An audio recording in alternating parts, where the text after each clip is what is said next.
Hi everyone. ఈరోజు కథ పేరు అమ్మ చేతి రాత. రాఘవయ్య గారికి ఇద్దరు కొడుకులు.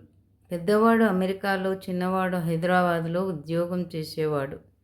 ఇద్దరూ బిజీ జీవితాల్లో ఉండటంతో గ్రామంలో ఉన్న తల్లిదండ్రులను అరుదుగానే చూసేవారు.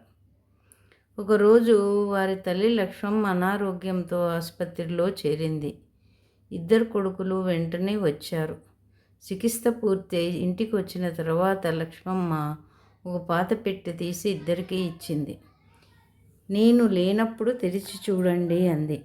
కొన్ని నెలల తర్వాత లక్ష్మమ్మ ప్రశాంతంగా కన్ను మూసింది. అంత్యక్రియలు పూర్తయ్యాక ఇద్దరు ఆ పెట్టె తెరిచారు. అందులో బంగారం, డబ్బు ఏమీ లేవు. కేవలం 2 పాత నోట్బుక్స్ మాత్రమే ఉన్నాయి. ఆశ్చర్యంగా తెరిచి చూడగా ప్రతి పేజీలో వారి చిన్ననాటి జ్ఞాపకాలు ఉన్నాయి.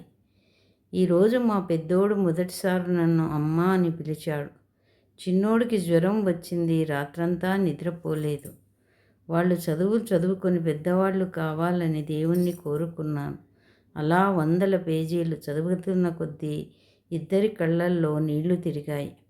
చివరి పేజీలో ఇలా రాసి ఉంది: నేను మీకు ఆస్తులు ఇవ్వలేకపోయాను, కానీ నా జీవితమంతా మీ జ్ఞాపకాలతో నిండిపోయింది.